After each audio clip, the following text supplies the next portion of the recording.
任谁都想不到，如同受惊小白兔的女同桌，10几年后竟成为全球第1女神，更是福布斯豪横女富婆。3块5毛钱买不了吃亏，买不了上当。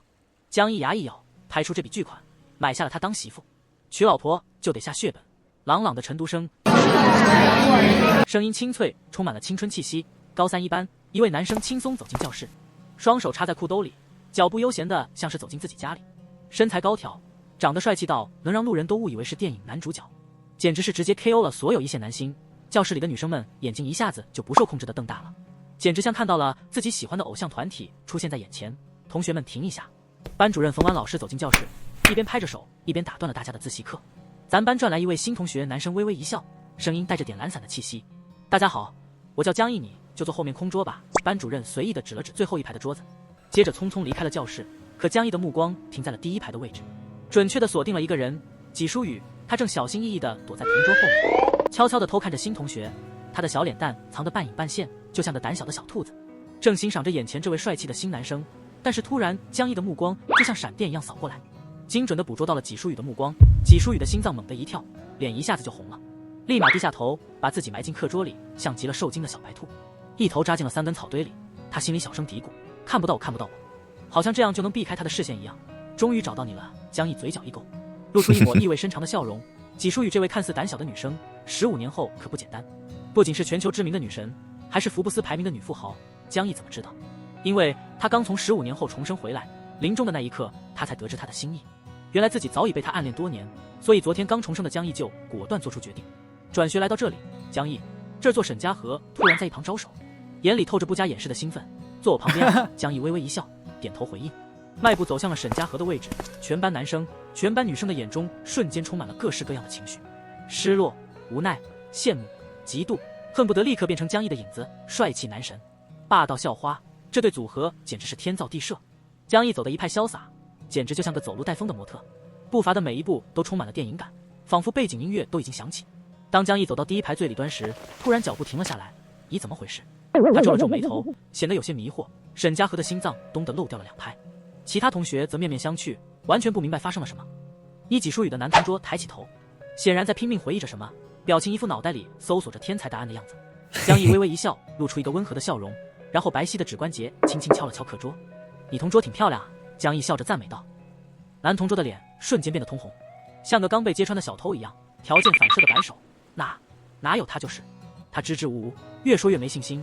纪书宇的确不算差，脸蛋也不错，但他那孤僻的性格简直让人摸不着头脑。全班男生女生几乎没有人敢跟他说话，连他这个同桌也时常1个星期都能不搭上一句。在这种情况下，他怎么可能喜欢他？他心里其实全是校花沈嘉禾，毕竟青春期的少男，心底藏着的那些小情愫，谁能说得清？虽然他自己没勇气表白，但如果别人问起来，肯定会拼命否认。不，绝对没有喜欢纪书宇，我喜欢的是沈嘉禾。江毅心里暗自得意，终于等到了这一刻。我喜欢他这句话，他终于说出口了。说完后，江毅把书包随意一丢，指向教室最后1排的空位，语气轻描淡写：麻烦你坐后排呗。全班同学瞬间陷入了沉默，简直像被雷击中一样。这也太不可思议了吧！有人心里默默吐槽：沈大校花向你张开双臂，你却偏偏去抱一个孤僻女孩沈嘉禾，心脏差点停跳，简直觉得自己心中的爱情之花在一瞬间凋谢了。原本以为自己是校园的女主角，结果刚开花就被无情的打了个败阵。那个纪书宇的男同桌急忙站起身，虽然他竭力不让自己脸上的欲望表现出来，调座位要老师同意吧。江毅随意挥了挥手，眼神一挑：老师那儿我说了算。江毅坐了下来，慢条斯理地从书包里拿出课本，开始显得无比悠闲，仿佛整个世界都在他的掌握之中。他上下打量着纪书宇，眼神像鹰一样锐利。他那件已经褪色的校服，短的几乎快跟头发一样的头发，和那种看上一眼就能吓坏的胆小模样，简直让江毅觉得有点不对劲。他感觉到沈嘉禾的停拍心跳转移到了他的身上，江毅那目光几乎让他的小心脏跳出了节奏。老师来了。江毅低声一语，纪书宇猛地抬头，整个人像弹簧一样紧张地坐直了身体，头却还是低着。他那短发垂在脸上，像挡板一样，把江毅所有的不怀好意的视线隔绝了。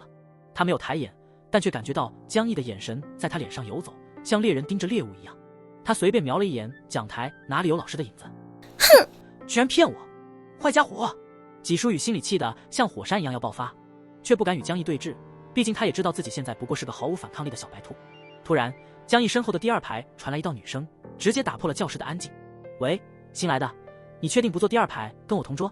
话音刚落，一把明晃晃的长刀轻轻架在了江毅的脖颈上，刀锋锋利的几乎能感受到空气的震动。江毅一愣，回过头来，带着些许疑惑：“你是哪位？”江毅笑了笑，轻轻用手指架住刀锋，缓缓转身，目光锁定那位危险人。一张板寸头的面孔出现在他眼前，简直能让人觉得这人根本不属于这个班级，太彪悍了。刀哥江毅突然意识到，猛地一拍开架在自己脖间的刀，松了口气，语气有点不耐烦：“别瞎闹，眼前的这位假小子正是江毅初中的死党刀哥。”两人关系那叫一个铁，能聊到心坎里去。只不过刀哥的成绩实在不怎么样，最终只能去全市最差的高中，而江毅则顺利进入了全市最好的高中，还被分进了实验班。初中毕业后，两人因为差距渐渐疏远，但刀哥偶尔还会找江毅出来玩，俩人依旧有说不完的课。而刀哥呢，从来没觉得自己是个女孩，甚至从没想过自己有一天会穿裙子，所以江毅也一直把他当哥们看。谁知道他居然有一天会这么霸道地出现在自己的课堂里。可纪书宇轻轻咳了一声，心跳得有些剧烈，仿佛要跳出胸口一样。他站了起来，本来是准备出去的，结果这家伙怎么一点反应都没有，竟然没有让路，而且怎么突然趴在桌子上啊？他在偷看我。纪书宇意识到这一点，脸上的温度顿时暴涨，心里也像是被雷击中一般。他迅速一把捂住脸，脸庞瞬间变得通红，羞得连耳朵都发烫。他看到我脸了，他在心里悄悄叫苦：这个男人怎么能这么不知羞耻？纪书宇强忍着心里翻滚的情绪，没让自己掉下羞愧的眼泪，又站起来活动筋骨。江毅那磁性又充满戏谑的声音响起，带着一丝玩味。纪书宇鼓起勇气，声音几乎低到听不见：“我出去。”江毅故意佯装没听清，稍微停顿了一下，终于起身给他让开了路。纪书宇咬着牙深吸一口气，几乎是跑回来了。他站在桌前，双腿并拢，神情略显紧张，期待着江毅的配合。江毅微微一笑，拖了拖椅子，终于让开了更多的空间。江毅暗自偷乐，觉得纪书宇娇羞的模样让他很是满意。自家媳妇这种娇羞的样子，当然不能让外人瞧见。纪书宇用手抚住胸口，深深吸了口气，努力平静快速跳动的心脏。他下意识地低下头，又猛地一头扎进了课桌里，像个小乌龟一样把自己藏了起来。纪书宇伸出葱白般的小手，把一本作文簿递给江毅，语气有些小心：“下节课作文，他是语文课代表，给新同学发作文本是他的责任。”虽然心里有些紧张，但还是得做。江毅接过作文簿，装作一副惊叹的样子，嘴角扬起，真贴心。纪书宇的脸红得像熟透的苹果，立马又低下头，把自己埋进了课桌里，连那只递过去的小手也悄悄地变得微微发红。江毅见状，轻轻捉起他的小手，微笑着握了握：“谢谢啊。”纪书宇的手像被烫到一样，猛地抽回去，尴尬的不行，忙把手放在桌面上，心虚的低声道：“1.5块。”江毅愣了愣，心里一阵犯疑：“哦，这就要钱了？”纪书宇点了点头，小心翼翼的补充：“那是午饭钱。”江毅一时有些惊讶，居然只是为了这点钱，心里微微一疼，想起他的家境，没想到这么单纯的女孩居然已经如此清贫。他毫不犹豫地掏出5元钱，递到纪书宇的手里：“给你。”纪书宇小心地接过，缩了缩手，眼里透出一丝尴尬。我找不开。江毅笑得有些得意：“没事，先欠着。”纪书宇有些愣住，随即反应过来，他慌张地低声说道：“不好。”江毅心里一乐，想法快速闪过，他知道纪书宇最不喜欢欠别人情，这笔小钱肯定能让他在心里过不去。他心里打了个算盘，计划已经悄悄地生根发芽。3.5块。他暗暗估算着，这点钱纪书宇肯定会还我，等他还不上，我再慢慢帮助他解决。没关系，我不会让他如愿。江毅突然觉得心情变得格外愉快，发出了一个反派式的笑声。毕竟讨老婆嘛，总得先投资一点，而这3.5块算是他对纪书宇未来的投资，只要他还不上，这笔钱就能成了他长期承包他午饭的契机。17、18岁的年纪正是女孩成长的关键时刻，而他如果营养不良，那可就……江毅暗自得意，嘿嘿，未来的福布斯女富婆还是得我来投资一下。他心里笑着，脸上却装出一副无辜的表情。纪书宇感觉头皮一麻，全身瞬间起了鸡皮疙瘩。新同桌也太可怕了，简直是专擅欺男霸女的高手。他完全能感受到那股上位者的气场。不过，直到班主任冯婉一进教室，纪书宇才终于从精神崩溃状态中恢复过来。他深吸一口气，才敢继续观察四周。冯婉一进门，立马就注意到江毅的位置不对，眉头一挑，随手摘下了黑框眼镜，啪的一声放到了桌上。全班的心跳都停了1秒，仿佛进入了紧张的寂静。然后，全班同学默默地捂住耳朵，眼中带着节哀顺变的神情，一致投向江毅。你怎么坐那儿？冯婉的语调拉得极高，满是怒意，空气似乎被他的气场吸了过去，连肺都像是膨胀了几倍。他本来指定了最后一排，结果江毅居然坐到了第1排，这绝对是挑衅。冯婉心头的怒火腾的一上来，差点没喷火。江毅微笑着站了起来，指着后排那位主动给他换座的男生，淡定地说道：“老师，我近视眼，坐后排看不清。这位同学非常热心，主动跟我换座位，我希望你不要怪他。”全班同学瞬间瞠目结舌，这什么情况？老师明明在怪你，你居然为别人说情，这也太反常了吧，简直是秀了一脸。冯婉瞬间停住了怒火，眼睛微微睁大，直接懵了。你近视眼？他低头看了一眼桌上的眼镜，又抬起头来重新戴上。全班又是一阵沉默。这节课老班布置了作文题目，大家开始各显神通的绞尽脑汁。纪书雨从头到尾低着头，短发遮住了大部分的脸，尽量避免与周围的世界有过多接触。他认真地思考着题目，眼睛却不自觉地看了看旁边的江毅，而江毅则是整个人趴在桌子上，视线完全被他吸引，眼睛直勾勾地盯着他。长得帅就可以不写作业吗？这个人怎么这么过分，简直让人无法忍受。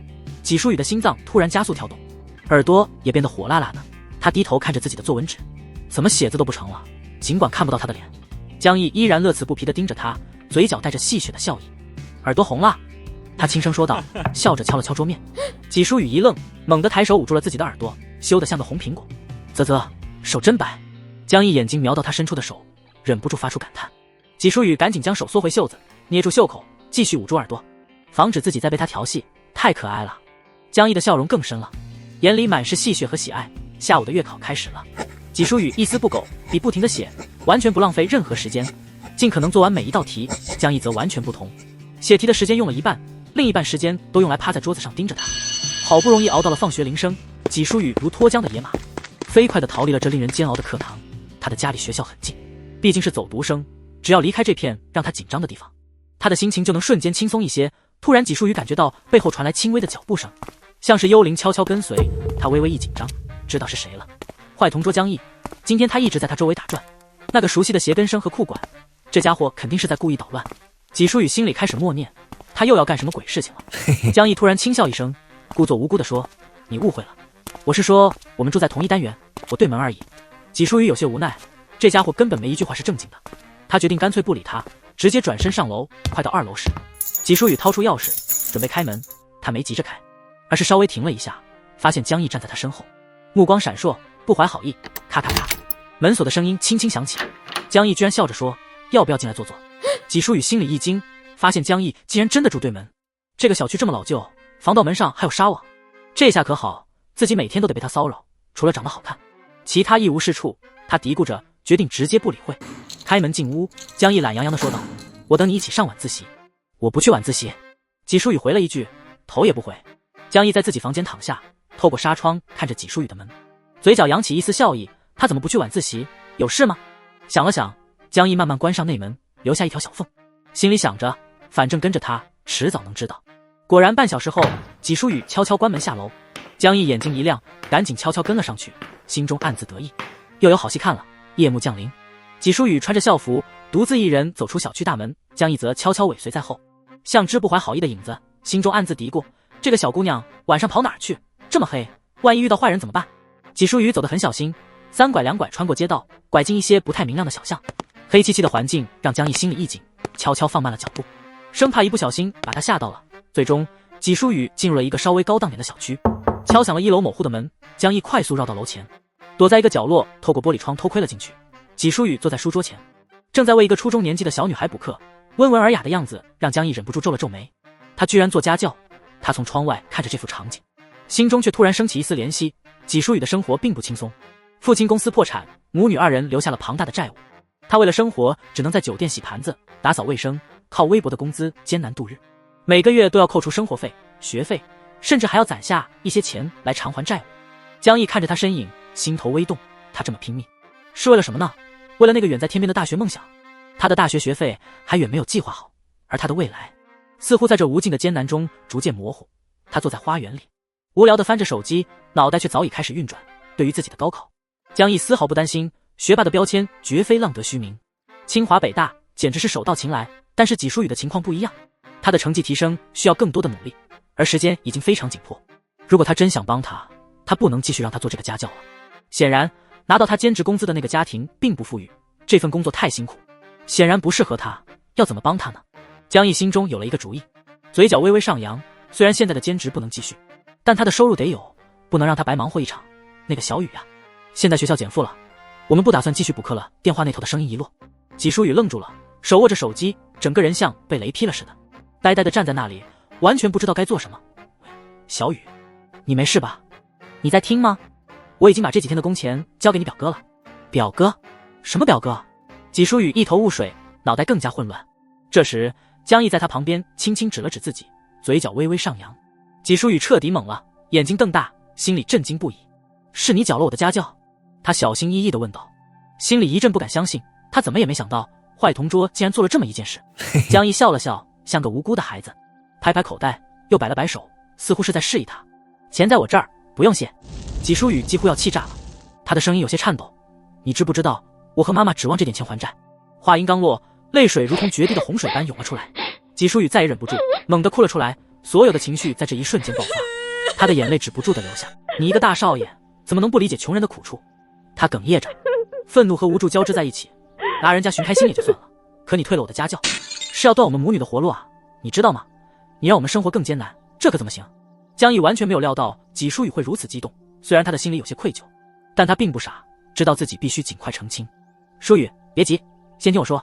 他赶紧解释道，我有其他的安排，事情不会这么简单的。他没等纪书雨发火，赶紧补充，你看，我替你辞掉了这个家教，只是想帮你做得更好。我已经有了计划，想给你找一份更合适的工作，减轻你妈妈的负担。你就先冷静一下，我们能有更好的解决办法。江毅紧紧抓住纪书雨的肩膀，语气十分真诚，书雨，我来到你身边不是为了捣乱，我是想让你更快乐，让你不要这么累，相信我，一切都会变好的。纪书雨有些愣住了，眼前这个一向吊儿郎当耍帅的坏同桌竟然这么认真的说话，他的心情也变得有些复杂。快乐对于他来说，这个词似乎已经是奢侈品了。他低下头，不敢与江毅对视，内心的波动让他显得有些慌乱。他从未想过有人会这么真诚地关心自己。年少的他早已习惯了一个人扛下所有的烦恼，习惯了将痛苦藏在心底。江毅看出他的反应，依旧坚持道，好了，放心吧，以后我会替你解决一切问题，你相信我，不会错的。他伸手轻轻擦去纪书雨眼角的泪水，动作有些笨拙，却充满温暖。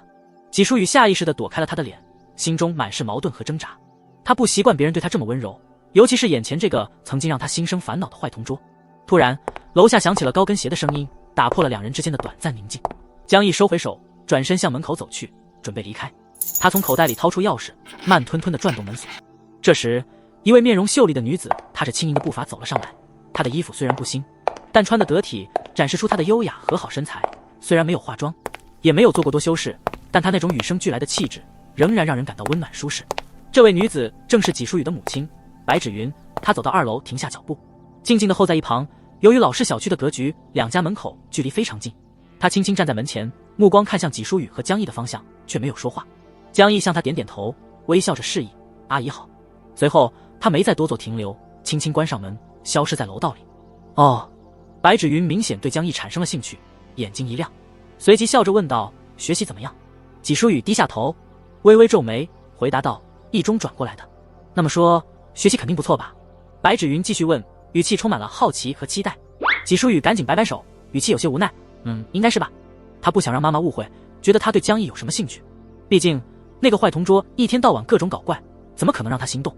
不过看妈妈这副样子，似乎对江毅这个新搬来的男生还真是挺感兴趣的。上午第4节课结束后，考试终于宣告结束，同学们像饿狼扑食般冲向食堂，仿佛一顿饭能决定他们的未来。饭后回到教室，大家纷纷聚在一起，对答案的热烈程度堪比世界杯决赛。与此同时，班主任冯婉正在办公室，几位其他班的老师悄悄溜了进来。冯老师，你们班那位一中转来的天才考得怎么样？一位老师忍不住问道，眼睛里闪烁着好奇的光芒。昨天考的成绩先出来了，是物化生3科。物理老师一脸严肃地报出了成绩，物理80，化学80，生物80，3门选修平均80。一位老师补充道。大家都点点头，若有所思。根据这个成绩计算，整个科目加起来600分是跑不了的。数学呢？舒老师最先开口，毕竟是数学老师，敏锐的数字嗅觉让他第一时间抓住了关键。他看了看成绩单，微微皱了皱眉，6个80，一分不多，一分不少，标准的控分模式啊。殷老师也反应过来，调侃道，看来我们冯老师的天才学生成绩真是均衡到不行，分数上的精确度简直是艺术。冯婉微微一笑，嘴角勾起一抹得意的弧度，完全没有打算透露任何关于这位天才的秘密。看着离去的其他班主任们，他心里暗自窃喜，觉得这一场面子仗终于有了反转的好戏。毕竟冯婉心中明白，这个天才的背后绝不是简单的学习能力那么简单，而是他自己精心布置的小手段在起作用。他嘴角的笑容透露出几分成熟老辣的风采。放学的铃声一响，纪书雨的心脏却没能如同其他同学那样轻松跳动。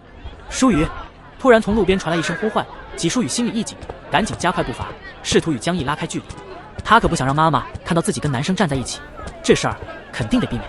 可谁知江毅的腿长得像装了弹簧似的，眨眼间就追了上来。哟，江毅啊！白芷云的声音轻快地传来，纪书宇只好停下脚步，低着头，一脸尴尬。江毅却完全不管他的感受，开开心心地从书包里掏出一摞100元大钞，估计有5、6千块。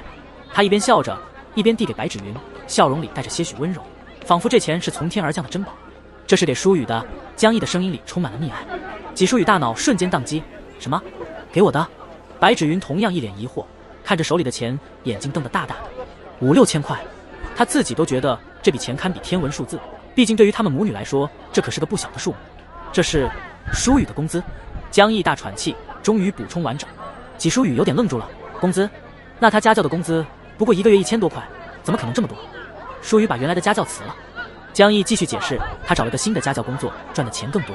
这些是前一份工作的工资，剩下的是接下来3个月的工资。白芷云愣住了，谁家家教能这么大方？先给全款，真是闻所未闻。这真的是给舒雨的？白芷云的声音里充满了疑惑。当然，江毅一脸理所当然，舒雨刚才怕被坏人抢钱，才交给我保管的。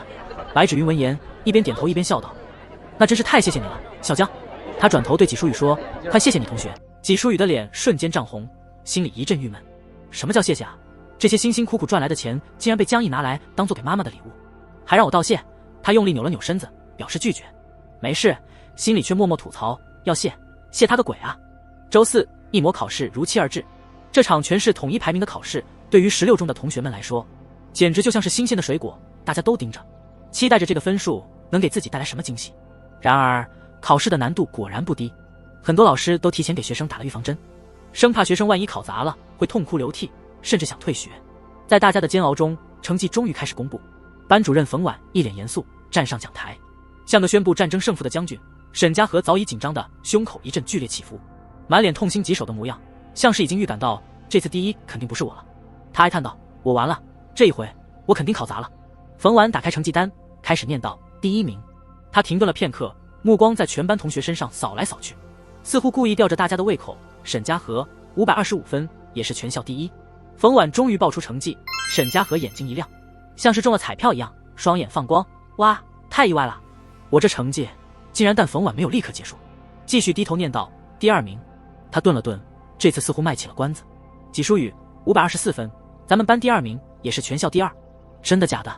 纪书雨简直不敢相信自己的耳朵，他居然比沈家和只低了1分，位居全校第2。真是从来没想过会有这种惊喜，一度觉得自己默默无闻的他，现在简直要飞起来了。没有飞机场，竟然也能起飞。纪书雨在心里偷笑，下次或许真能甩开沈家和，成为真正的第1。猛，太猛了！同学们对纪书雨的成绩赞不绝口，大家都没想到他竟然能比沈家和少1分，稳稳地拿下全校第2。然而，这一切的热闹并没有让江毅逃过老师们的关注。在冯婉的办公室，10几个班的班主任聚在一起，开始讨论其他班级的天才。冯老师，你们班江毅考得怎么样？一个班主任问道。是啊，这次爆发没？另一个班主任也好奇地凑了过来。冯婉微微摇头，表情看起来有些委婉，还是平均80来分。班主任们顿时觉得有些无奈，看来这个江毅并不像传闻中的那样优秀。不过冯婉的话音刚落，赵校长捧着保温杯走了进来。他已经从上次的失误中吸取了教训，走路也格外小心，仿佛怕再次出事。赵校长一坐稳，先喝了口枸杞水，缓解一下内心的焦虑，然后才问道：“怎么样，冯老师？”冯婉看了看成绩单，低声道：“他依旧是6门课整80，前2次考试12门课程的成绩全是80分。”赵校长闻言不禁皱起了眉头，虽然6门课80分不算差，但对于江毅这样的学生，成绩过于稳定，让人不免产生怀疑。这怎么回事？他怎么做到的？2次考试成绩总是如此精准地控制在80分，看起来像是故意为之。冯婉皱眉解释。赵校长沉思了一会儿，拿着保温杯的手微微一顿。这个学生为什么不愿意考高分呢？冯婉叹了口气，你是他班主任，能不能用点办法刺激一下他，让他考出高分？赵校长没有立即回答，他的目光深沉，显然在思考。毕竟只有考出清北的录取分数才能让人放心。当初江毅在校长办公室曾说过，他要帮纪书雨和刀哥考上清北。刀哥那时完全没当真，以为这只是江毅的空口白话。然而经历了这一轮一模考试，纪书雨成绩居然冲到了全校第2，刀哥也稳稳地拿下了全班第3。这样的成绩让大家看到了希望。3个月后，谁又敢说完全不可能？所以既然江毅有计划，刀哥保持一贯作风，毫不犹豫地答应了。好，你说了算。那说说看，武术6项全能，你几项能进全国前3？全国前3？纪书宇听到这个数字时，小声惊呼。凭借文化课考进清北，全市前3基本就能搞定，但走武术这条路，竟然要全国前3，这要求也太高了。江毅嘿嘿一笑，显然在为自己能给出这么高难度的目标而感到得意。5英级要求6项中的每一项不低于第3名，至少1项得拿到世界冠军。纪书宇听了，更是震惊地张大了嘴巴，心里暗想，要求居然这么高。江毅趁机把筷子一举，准确地将一粒糖醋鸡米花送进嘴里，发出了一声满足的好甜。纪书宇闭上了嘴，突然间脸颊一阵发烫，低头不敢看江毅，只是低头扒拉着米饭，心里默默纠结。进入市体校，刀哥显然熟门熟路，一路直奔武术总教练马彪的办公室。要想成为5英级运动员，最重要的一步就是参加全国武术锦标赛6项全能的比赛，而这场比赛的参赛资格完全掌握在市体校的手中。看到刀哥进来，马彪显得有些意外，下个月才是农运会，你这么早来干嘛？刀哥一把将江毅推出去，自己不紧不慢地坐到了沙发上，懒洋洋地说道：我哥找你有事。马教练转头看了看江毅，皱了皱眉，小刁，你找我什么事？江毅轻轻皱眉，我不姓刁，姓江，你不是他哥吗？表哥。江毅补充道。马彪尴尬地笑了笑，搞错了，不好意思。然后打趣道：小刁表哥，你找我啥事？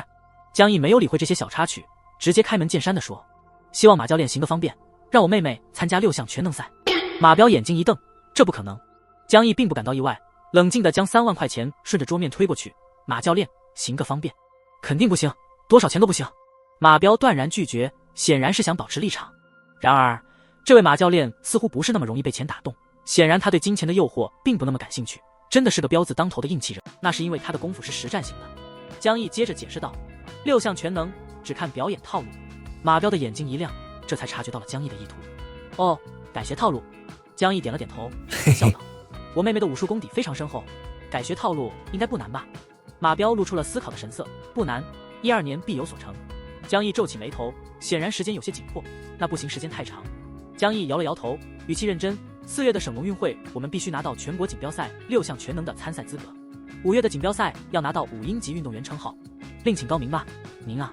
马彪显然不太相信，他知道要在2个月内培养出5英级的高手，几乎是不可能的。江毅将之前推过去的钱又拿了回来，平静地说道：马教练放心，如果我妹练不到那个水平，我们绝无怨言。马彪摇摇头，显然他还是不想冒险，这是太难了。他迟疑了片刻，问道：最令我为难的是要拿单项冠军吧？江毅点点头，6项中每一项都要进入全国前3，而且至少要有1项是冠军。马彪叹了口气，心中明白这个要求几乎不可完成。然而在体校走一圈，江毅把一切都搞定。刀哥开始每周2天去体校接受教练的面授，其余时间则在学校按照视频自己练习。放学后，学生们如同猛兽一般冲向食堂，走得最快的同学几乎是飞奔而去。并不是16中的学生们突然变得不懂规矩，而是赵校长站在高台上，目光如炬，正在看着。跑，跑什么跑？赵校长一手抱着保温杯，一手指着人群，声音严厉地呵斥道：为了学校的文明形象，学校严厉打击跑饭。纪书宇站在教室门口，从2楼向下张望，心中犹豫不决，想是不是该单独去食堂。就在这时，他突然看到江毅在楼下招手。纪书宇犹豫了一下，走了过去，站到了江毅身边。江毅看了看他，露出一丝疑惑的笑容，姨咋脸有点红，莫发烧吧？纪书宇赶紧双手压住耳边的头发和齐刘海，紧紧捂住自己的脸，轻轻摇了摇头。江毅显然不太信，伸手隔着刘海搭在他的额头上。没发烧，倒是挺烫的。纪书宇心脏扑通扑通跳得厉害，紧张的几乎要窒息。坏同桌！纪书宇感到有些窘迫，急忙摆手：别动手动脚，这可是校园啊，满马路都是人，校长还在高台上看着呢。他歪着头，心里想着要躲开他的魔掌，但又不敢轻举妄动，生怕坏同桌会一时失控，突然用额头贴过来，场面会更加尴尬。于是他的身子紧绷，像被定住了一样。几秒钟后才感觉到松了一口气，江毅最终还是收回了手。看着他的表情逐渐放松，他心满意足地笑了笑。纪书宇低头喘了口气，身体终于恢复了正常的节奏，就像刚经历过一个漫长的寒冬，终于感受到春天的气息。接下来的几天，3人习惯了晚饭后一起回纪书宇家补习的日子。翌日清晨，纪书宇走出楼栋，眼前传来一盒温热的牛奶和一个已经剥好壳的水煮蛋，准时递到他手里。他接过来，嘴角忍不住浮现一丝微笑。到达教学楼下时，纪书宇感到这个早晨有些不同，空气中似乎多了一些温暖，虽然早晨的寒气依旧存在。江毅冷静地看着穆曼梅和程律师，心里却暗自笑了。这场戏他已经演得差不多了。楚小姐，程律师，放心，这个 U 盘里的确有大秘密。江毅一边说，一边不急不慢地从书包里取出那张纸。不过在解压之前，先处理一些手续。穆曼梅的眼神瞬间变得凌厉。你到底要怎样？楚小姐，别着急。江毅笑着扬了扬手中的纸。这是你们要的承诺函，既然都已经签了，那就照我说的办。程律师迅速拿起手机联系楚雄确认文件，几秒钟后他就收到了代公章和签名的文件。好了，现在可以解压了吗？程律师忍不住催促。江毅一脸轻松递给他们手里的 U 盘，解压吧，看看里面到底是什么。穆曼梅和程律师对视一眼，心中的期待和好奇让他们几乎迫不及待。程律师插入 U 盘，打开文件解压的瞬间，周围的人屏息凝神。文件成功解压，屏幕上出现了一串复杂的字符和数字，这就是密码。程律师皱眉看着显示屏，江毅点点头，没错，解压出来的是加密数据，只有解密之后才能知道里面到底有什么。你不早说。穆曼没忍不住有些急躁，你们急什么？解压前我不是告诉你们了吗？江毅似笑非笑的看了他一眼，再说，楚小姐，我不过是按照你们的要求办事。程律师拿起手机打了个电话，调取公司内部技术人员准备进行解密。周围的空气似乎瞬间凝固，每个人都在等着那一刻。究竟这份神秘的文件背后隐藏了什么惊天的秘密？程律师点击打开了第二个加密文件资料，心里充满了期待。他和穆曼梅都希望这次能揭开纪云天留给他们的真正宝藏，但随着文件被解开，显示出来的内容依旧让他们大跌眼镜。什么？是关于公司年度预算的文件？程律师瞪大了眼睛，简直不敢相信。穆曼梅的脸色瞬间变得阴沉，怎么又是这些无关紧要的东西？他心中的怒火再次涌了上来，这些文件根本没用，我只要那个研究成果，其他的都是废物。程律师忙不迭的安慰，别急别急，可能第三个文件会有我们需要的东西。说完，他迅速点开了名为绝密的文件，这次肯定是重磅资料。程律师的话语中充满了希望，但他的眼睛很快就死死盯住了屏幕。文件解密后，屏幕上出现的内容让所有人都愣住了。绝密，程律师捏紧了拳头，几乎要崩溃。穆曼梅几乎崩溃，就这些。大家面面相觑，突然一阵尴尬的沉默。刀哥从后面拍了拍穆曼梅的肩膀，看样子这绝密也不过是些绝不可能的东西啊。一旁的江毅则轻松地笑道，看来纪云天不仅留给你们密码，还留给你们一个大惊喜。纪书宇微微抬头看着眼前的一切，突然有种豁然开朗的感觉。他知道这场关于父亲遗产的较量已经彻底结束，但也明白这场风波远未平息。毕竟纪云天不仅留下了科研资料，也留下了对家族的深深牵挂。爸爸没错，他早就看透了一切。纪书宇轻声说道，他的声音低沉而坚定。这一次他有了更大的信心，能够继续走在自己的路上，不再被那些外界的势力左右。穆曼梅失去理智的举动让气氛愈发紧张。程律师脸上露出一丝无奈，低声道，这样下去不行，我们得想办法收场。他一边安抚穆曼梅，一边心里也在盘算接下来的应对策略。赵校长则站在一旁，眉头紧锁，眼神里有些许焦虑。学校的秩序已经被打乱，情况变得越来越复杂。他知道面对穆曼梅这种失控的状态，必须尽快采取措施，以避免更大的事端。保安，快把他带到办公室冷静一下。穆曼梅被控制住后依然口不择言，怒气冲天。我告诉你江毅，今天的事情没完，你不交出那笔钱就给我等着。江毅不急不躁，冷静地看着他发泄，心里却清楚穆曼梅的威胁只是暂时的，真正的挑战才刚刚开始。他转头看向纪书宇，低声说道，别怕，这些人只是口头威胁，真正的事还远远没有开始。纪书宇心里有些发慌，虽然知道江毅说的对，可一想到即将面对的方家的反扑，他的心里依然悬着，无法完全放下警惕。可如果他们真的开始追究起来怎么办？我没有时间。江毅打断他的话，语气坚定，而且有了今天这一局，他们会更谨慎，不会贸然行动。他顿了顿，看着他的眼睛，你爸爸的研究成果和这些文件，现在你已经有了主动权。纪书宇点点头，虽然心里还是不安，但从江毅的眼神中他看到了希望的火光。然而就在他们准备稍微平复情绪的时候，校门口的方向突然传来一阵车鸣声。纪书宇的心再次提了起来，方家的反击似乎已经开始了。他紧握双拳，深吸一口气，他们来了。江毅紧紧盯着校门口，心里也隐隐有些紧张，但更多的却是期待。他知道无论接下来发生什么，自己都准备好应对了。他们并不是孤单的，教室里一片热闹，所有的目光都被江毅吸引，仿佛一阵风吹过，整个班级的气氛都变得不一样了。学生们或偷偷议论，或目光灼灼，江毅却依然冷静，仿佛这一切都在预料之中。虽然他并不喜欢被如此注目，但他知道这就是他所要面对的局面。纪书宇低着头，不敢抬眼看他，虽然心中澎湃，脸上的羞涩却越来越明显。刚才那一幕，他心里一直在想着，不知道江毅会不会觉得尴尬。他的小拳头无意间撞到他的手掌，电流的感觉仍然在他的手心留下痕迹，那种微妙的心跳加速，让他有些不知所措。江毅悄悄看了他一眼，眉头微微上扬，心里的那份温柔与坚定不言而喻。虽然他在外人眼里是个冷静的大帅哥，但在纪书雨面前，他的内心却早已不再是那么坚硬。他的一举一动都能触动他心底那块柔软的地方。班里的喧哗渐渐平息，大家都开始安静下来，纷纷坐回座位。江毅和纪书雨各自回到了自己的位置。虽然身边的人开始低声讨论，但他们俩的世界却仿佛有些隔绝了。纪书雨终于忍不住抬起头，偷偷看了江毅一眼，却发现他正朝自己微笑，那个微笑如此温暖，仿佛把整个教室的光亮都汇聚在了一点。他心跳漏了一拍，又迅速低下了头，脸上红得像一只熟透的苹果。江毅也知道纪书雨此刻一定非常害羞，他轻轻叹了口气，心里充满了温柔。没错，这份细腻的情感，或许就是他在这一刻最珍贵的收获。教室里的气氛虽然依旧热烈，但对江毅和纪书雨而言，彼此的世界仿佛安静了下来，所有的喧嚣和注视都不再重要。此时此刻，他们的眼中只有对方。江毅低头看着纪书雨，见他的眼神闪烁，似乎有些纠结，他伸手拍了拍桌子，声音低沉却温柔：“你不愿意，可是这钱要是退给方家，咱们可能要从头再来。这可不是为了我自己。”纪书雨微微皱了眉头，心中升起一种复杂的情绪。他知道方家欠他们的这笔钱，关系到的不仅仅是江毅和他之间的事，还有他母亲白芷云的坚持。白芷云从来都是那种守住底线的人，绝不会轻易让步。白芷云的脸上透着一丝迟疑，她并不习惯接受别人施舍的帮助，尤其是对方还是方家这样有钱有势的人。可是我们怎么能用这种方式呢？他声音低沉，语气坚决。纪书雨侧过头看了看白芷云，然后又转向江毅，似乎心里有些不安的东西正在发酵。他咬了咬唇，最后低声说：“其实我明白你是为我们好，但……”他顿了顿，如果用这笔钱去回击方家，我们会不会太不顾一切？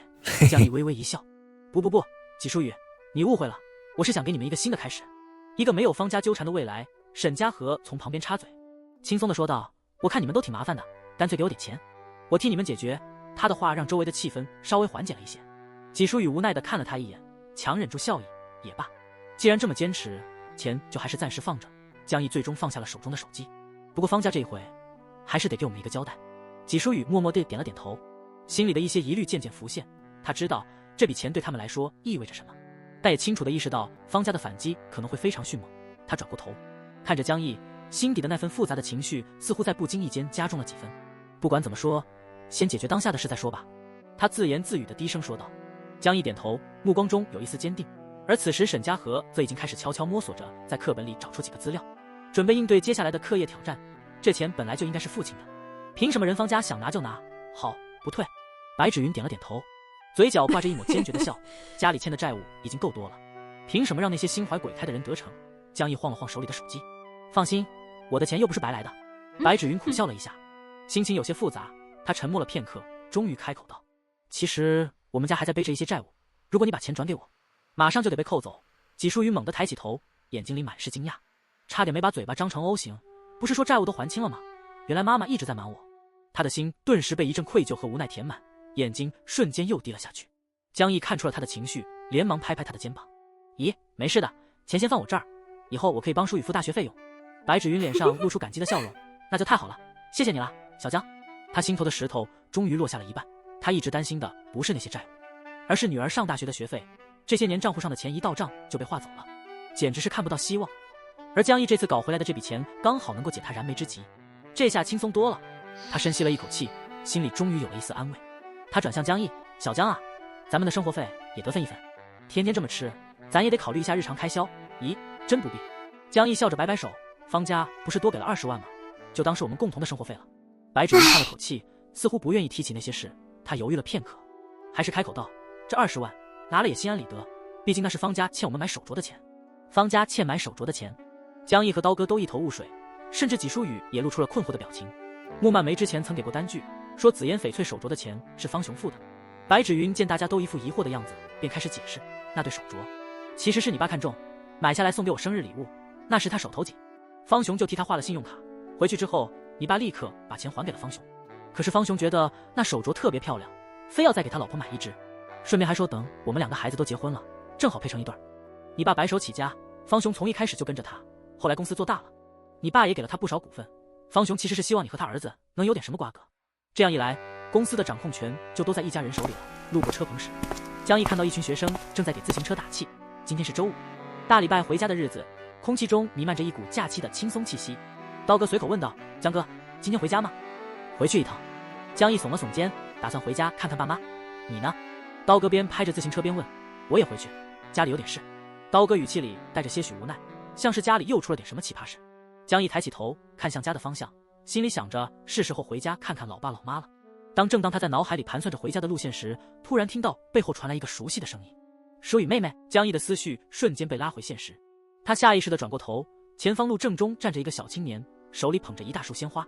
看得出来，这家伙不像是来砸场子的。纪舒雨在16中可是出了名的独行侠，平时连说话都懒得多费口舌，今天怎么突然有个追求者出现？这声音好像有点耳熟。江毅眼神微微一亮，纪舒雨下意识地后撤了一步，瞬间躲到了江毅身后。他紧紧揪住江毅的衣角，像个小兔子似的探出脑袋，小心翼翼地看向前方。是方串，他声音微微颤抖。方串，纪舒雨从小一起长大的青梅竹马，方雄和穆曼梅的儿子。更令人诧异的是，方串一直是双方父母希望他嫁的人选。他的心情瞬间像是被一颗炸弹击中，激起了层层波澜。他怎么会出现在这里？纪舒雨心里一阵不安，想起了母亲对他的种种羞辱。难道方家觉得这样还不够？舒雨，不认识方串哥哥了吗？方串微笑着走过来，语气温和，仿佛那束鲜花不是拿来追求的，而是作为和平的象征。江毅眼里闪过一抹警觉，这家伙居然就是方串。要是季家没有败落，纪舒雨说不定真的会嫁给他。刀哥目瞪口呆，看着眼前的方串，显然也是大感意外。这人是方串，我怎么没印象他这么帅气？江毅淡淡的问：“你有什么事？”“我来带我妈向舒雨和白姨道个歉。”方串微微一笑，带着些许歉意，上前一步递上了那束鲜花，仿佛他是来送温暖的使者。江毅默默使了个眼色，刀哥立刻明白过来，迈步上前接过鲜花，还顺手拦住了方串：“有话就站那说，别乱动。”刀哥语气中带着一丝霸气，显然不想让这场道歉变成什么奇怪的事情。“你们是舒雨的朋友吧？我叫方串，从小和舒雨一起长大，算是青梅竹马。”方串微微一顿，继续说：“前几天我妈妈过来说了一些失礼的话，我代表她道个歉。”纪舒雨从刀哥身后探出脑袋，声音轻得像只小猫一样：“方串哥哥。”江毅听得一阵头痛，心里想：小傻瓜，你这下可危险了。方串这家伙真是拿道歉当做送花的借口，简直不怕死。江毅暗自叹口气，这局面怕是要出点什么风波。如果可能，谁都希望这只是个误会。方串继续说道：“舒雨妹妹，我妈妈是被那个律师蛊惑的，现在她非常后悔，明天会亲自来道歉。”纪舒雨点点头，心里也稍稍放松了些，朝方串微笑：“不好意思，刚才防着方串哥哥，实在是误会了。”不过就在这时，江毅已经决定够了，这小子终于突破了他的底线。江毅上前一步，挡在方串身前，冷冷说道：“舒雨是我女朋友，请你离她远点。”方串一愣，竟然丝毫不生气，反而微笑着：“你好，你就是江毅吧？这些天感谢你对舒雨妹妹的照顾。”假仁假义。江毅轻嗤一声，心里暗骂他是个装模作样的家伙。他撇开方串，直接抓住纪舒雨的手腕，低声道：“走，回教室。”纪舒雨甩了甩胳膊，试图挣脱，却失败了。最终他只能乖乖被江毅牵着朝教室走去。走廊里，江毅扶着栏杆，目光漫无目的地扫过操场。方串的出现让他有些措手不及，他皱了皱眉，心里暗自嘀咕：这家伙真是想给我找事。第2节课间休息的时候，江毅正准备松口气，手机却在这时响了。江毅，怎么回事？你在哪儿？电话那头传来老爸焦急的声音：“爸，我在学校呢，怎么了？”江毅一边心里咯噔一跳，一边回答：“在学校？你给我说实话，你到底在哪儿？”老爸的语气更加急迫，仿佛听到了江毅的不在就会炸掉。“爸，我真的在学校啊！”江毅有些摸不着头脑。电话那头，老爸的声音突然变得异常激动：“我在你们学校呢。你老师说你转学了，去了全市最差的16中。爸，你别急，我回家后跟你说。”江毅赶紧打圆场，转学的事他原本是打算瞒3个月，等到高考前再偷偷告诉爸妈，结果没想到父母今天突然心血来潮，顺道跑来学校接他回家，真是倒了大运。哼，你以后不用回家了。老爸气得几乎要跳脚，你妈都被你气晕进医院了。电话啪的一声挂断了。江毅心里一惊，立刻意识到事态严重，大头，老妈被气进医院。他赶紧起身准备冲回家，心里只想着我得赶紧过去，不能让妈妈再生气了。刚才还决心要孝敬父母，让他们幸福快乐，结果转身就把老妈气病了。然而纪舒雨这边显然需要人守护，江毅也没办法，只好利用2节课的时间打个来回，回家安顿好母亲，再抓紧赶回来。市中心医院，10分钟内江毅如风般奔跑到了。进了病房，他一个个门仔细找过去，终于看到写着222床标签的病房。推开门往里一看，床上的病号服一眼看去就知道是老妈叶兰，而站在床边老实听训的那个江毅一眼就认出是老爸江峰。江毅忍不住心头一紧，听着那父母之间充满火药味的对话，突然觉得自己的脑袋一阵发麻。他轻轻推开门走进去，露出一副笑脸：“爸妈。”老妈叶兰转过头，冷冷的不理他，仿佛他今天的怒气值已经爆表。老爸江峰一摆手，直接打断了：“先别叫爸，先告诉我能不能转学回一中。”“爸，高考报名已经截止，转学是转不了了。”江毅苦笑着回答。“转不了？你是要气死我和你妈？你知不知道你这是有多离谱？”老爸的话越来越激烈，每说一句，手指头就戳一下江毅的脑袋。愤怒的火焰似乎越烧越旺，江毅简直要被气成了木炭。他苦笑着想，事到如今解释真没用，得赶紧想办法安抚他们。他深吸一口气，坚定地说道：“爸妈，你们放心，我一定能考上清北。”一说完，整个病房的气氛一下子炸开了。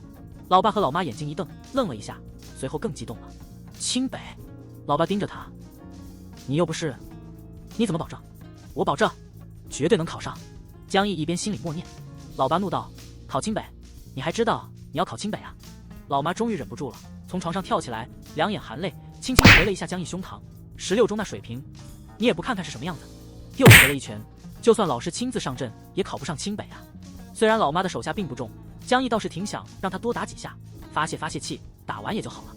然而打着打着，老妈的动作渐渐变轻，突然毫无征兆的晕倒了。“妈！”江毅慌了神，连忙喊：“医生，快来！”病房顿时一片乱糟糟，江毅和老爸手忙脚乱地把老妈扶回床上。医生赶紧冲进来开始检查，顺口还叮嘱道：“家属先去把费用交了。”江毅赶紧点头，正准备推门出去时，隔着玻璃他看见老爸又开始遭老妈的训斥。面对老婆的训导，男人真的是世界上最尴尬的存在。江毅顿时松开了门把手，决定再等一会儿。虽然老爸被训斥得很惨，但他依然脖子梗得直。老婆真的不能出院？你看你又晕了，我能不晕吗？老妈气得差点冒烟。是，儿子错了，你也不能气得晕2回吧。老爸尝试哄着，结果让老婆更生气。这么大个人打了不跑，打了我心疼，他又不跑，我下不来台阶，不气得更生气吗？所以老婆你才撞晕啊。老爸一脸无奈。我能怎么办？难道我真打？老妈差点哭了。站在门外，江毅的眼眶突然湿润了。他原本只是想让妈妈发泄几下气，没想到结果却让他更心疼。现在看着老妈躺在那里，他的心情愈加复杂。回到病房，他一遍遍地保证高考一定过清北录取线。尽管他说的天花乱坠，老爸老妈依旧一脸怀疑。江毅摸着胸脯，按着良心，举手指天，表情认真的像是做了什么大事。经过一番闹腾，父母的情绪终于稍微平复。江毅结账后扶着老妈出院，脑袋里飞快地转动着。江毅开始推算方串这次来的目的。他迅速拿起手机拨通了冯婉的电话：“冯老师，麻烦你帮我找下纪书宇，我有话要跟他说。现在上课呢，老班显得有些为难，要不放学后再说。”江毅果断拒绝：“不行，我直接打校长电话。”冯婉顿时慌了，忙道：“好，我现在就去。”赵校长对江毅的宠爱可见一斑，别说找纪书宇，就算是全校的人，他也能一通电话调动齐全。纪书宇有些晕乎，正专心听课，却突然被老班叫了出去。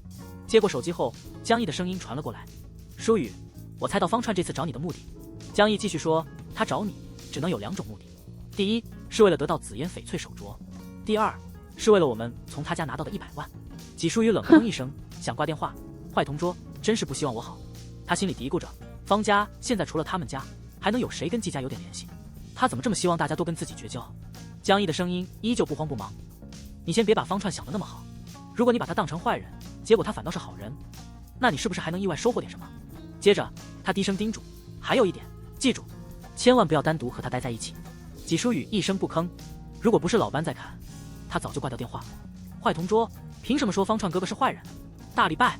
他一边生气一边默默吐槽。Happy 的时间终于到了，江毅走之前交代过，若他不回来，就让刀哥好好看着纪书宇。刀哥可不想错过那点时间，干脆决定骑自行车回家来等江毅的指令。“你回去吧，我在教室等他。”纪书宇推刀哥，劝说道。刀哥再三拒绝，毫不犹豫。江毅交代的是，他一点不敢打折扣，而且他明白纪书宇不能再受伤害。骑自行车回家没什么大不了，就算是跑回去也没什么怨言。刚才他用冯老师手机打电话，说马上就到，让我在教室等他，让我先走。纪书宇突然一口气说出了这样长的句子，这个谎言刀哥完全没有怀疑。更重要的是，他万万没想到纪书宇这么老实的孩子居然会撒谎。刀哥离开后，纪书宇整理好书包，准备出门回家。他心里有点纠结，这是他第一次撒谎，感觉有些不安。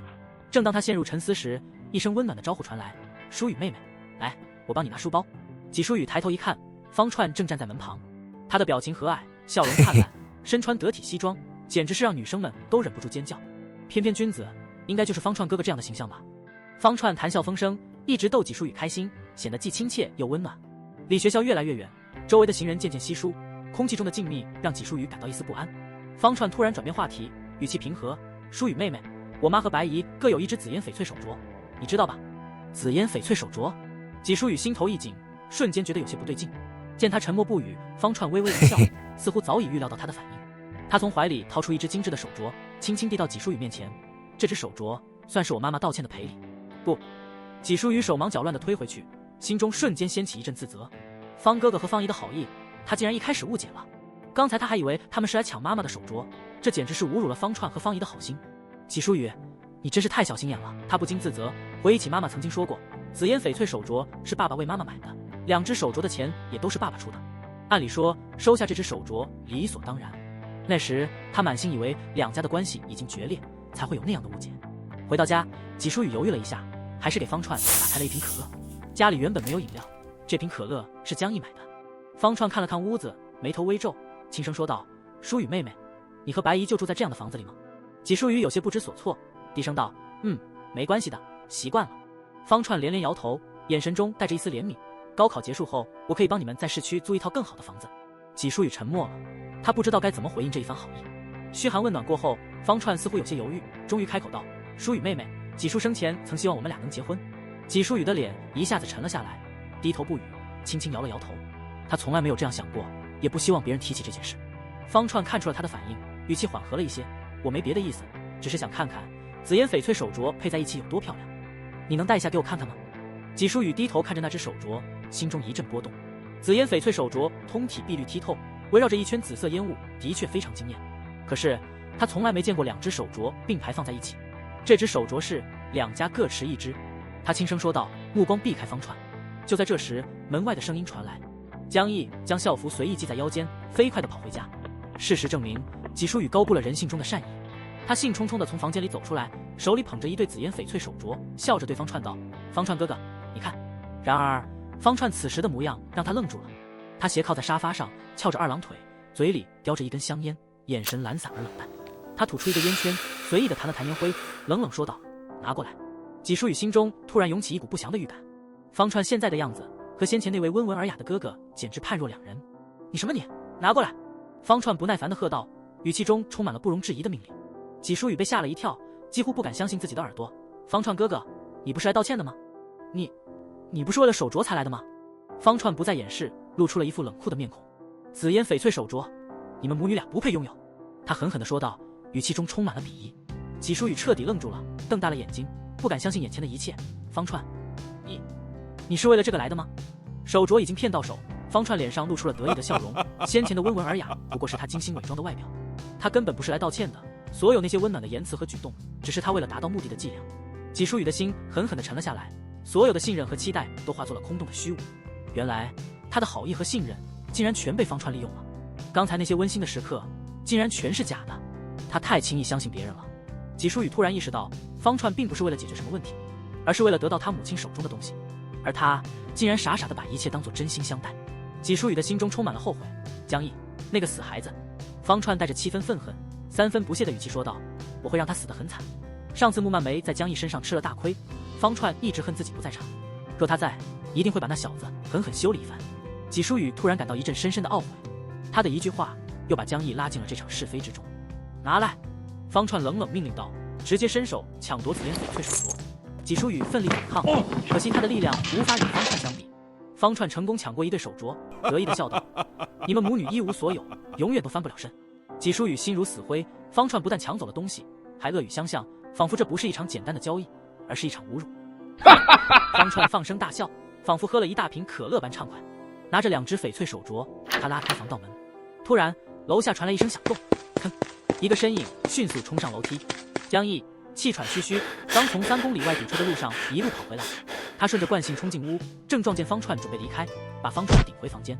舒雨，舒雨！江毅焦急地喊了2声，却只见纪舒雨呆坐在沙发上一动不动，显然他的脑袋卡壳了，完全没有反应。江毅，是吧？方串冷笑一声，放下手中的翡翠手镯，站得更稳了。老妈被你这小子坑得够惨，是时候该报仇了。把东西放下，滚！江毅语气冷淡，脸色阴沉。方串已经得手，手里的手镯无疑证明了这一点。纪舒雨依旧一动不动，显然是受到了不小的刺激。江毅从进门的那一刻起就拿出手机录像，所有的画面都被清晰记录下来，不怕方串反悔。双拳紧握，关节嘎嘎作响。江毅毫不犹豫地迎向方串的挑衅。巧了，我有一拳叫做闷倒驴，正好想试试。方串冷哼一声，看你能不能接得住。江毅转身，猛地一拳砸向方串。方串被江毅的一拳击倒在地，几乎瞬间丧失了反抗的能力。江毅不等他反应过来，就补上了2拳，啪啦啪啦的声音直响。给我出来！江毅从方串的口袋里把那2只紫烟翡翠手镯拿了出来，愤怒地喊道。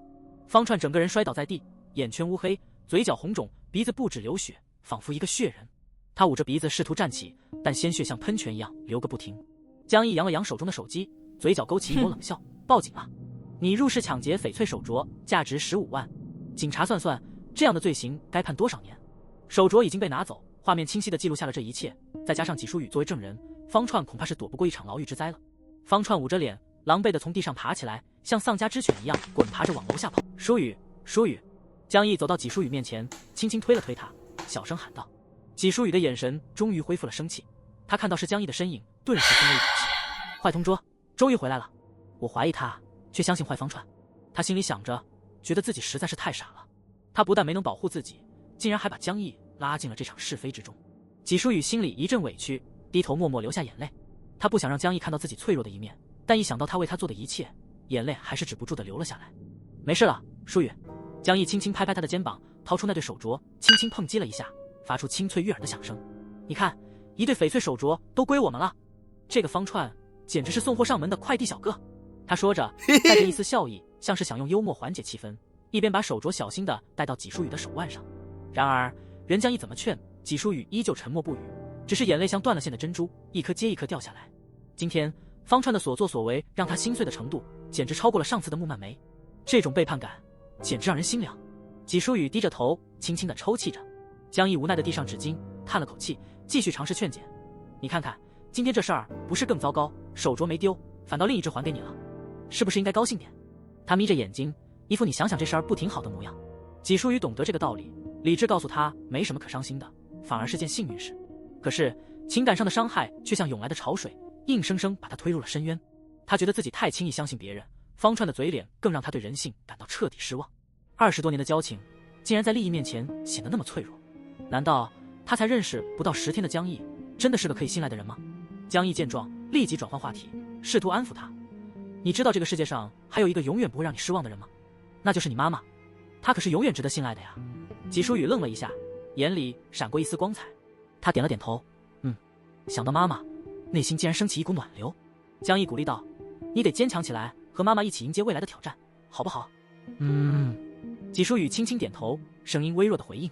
他的心突然间似乎有了些许豁然开朗的感觉，至少在这一刻，他明白了，他可以失去一切，但唯独妈妈是他永远的依靠。擦干眼泪，纪舒雨不再哭泣。江毅也终于松了口气，心里默默的想，看来今天的劝说算是奏效了。好了，你去写作业吧，晚饭我来做。江毅轻松的笑了笑，打破了这一刻的沉寂。他也希望这次的风波不会对纪舒雨心里造成太大的影响。周一清晨，纪舒雨穿着崭新的校服，像慢动作一样走出单元门。今天奇怪的没有听到对面开关门的声音。如果那个烦人的同桌没搬走，以后得和他多说点话。他已经走到小区门口，回头望了一眼，身后还是没有那个熟悉的身影。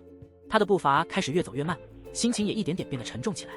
噔噔噔，终于熟悉的脚步声从身后传来。同桌，早餐来了，牛奶是温的，鸡蛋刚剥好，散发出诱人的香气。纪舒雨下意识低头接过江毅递来的早餐，他咬了一口鸡蛋，喝了一口牛奶，轻声说道，谢谢你。声音小的几乎连蚊子都能听见。江毅心情大好，吹着口哨走向校园，心里简直有种春风得意马蹄疾的感觉。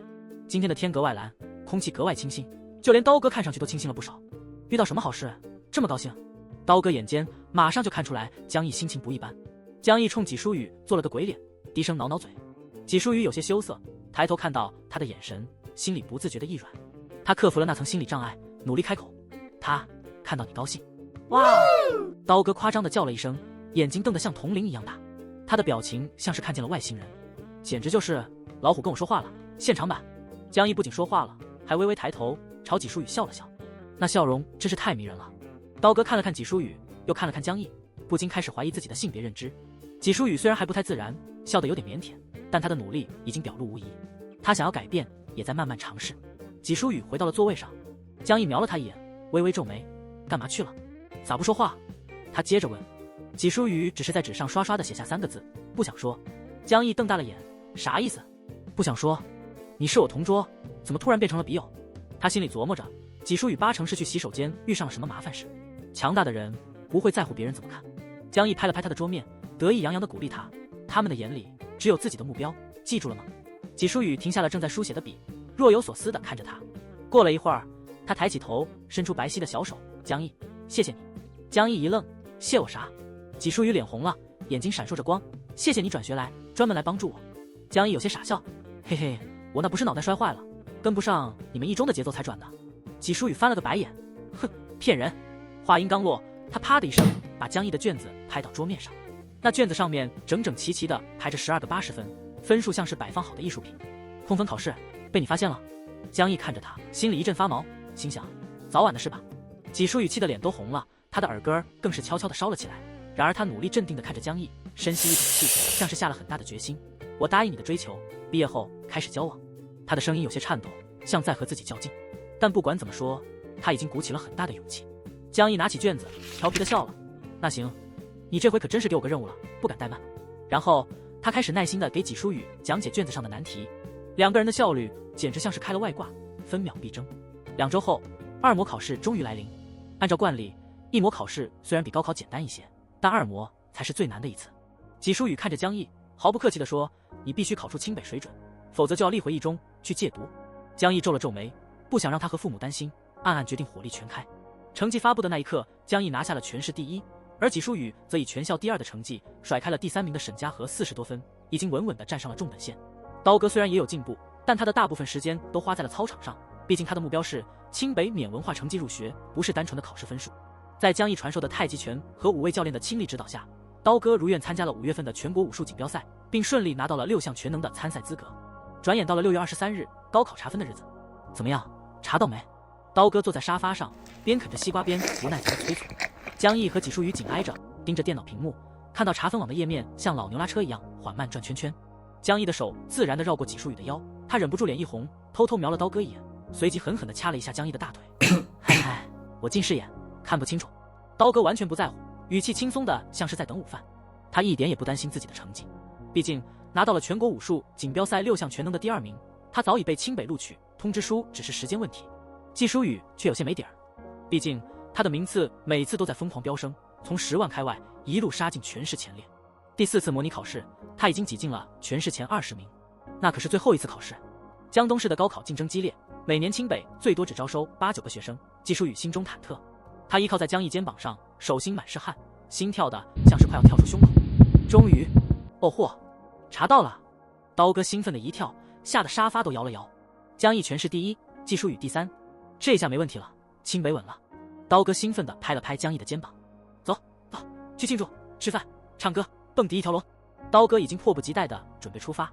江毅慢悠悠地锁上门，走到刀哥身边，忽然开口：“刀哥，还有一个问题，能不能告诉我，你到底是不是穿越回来的？”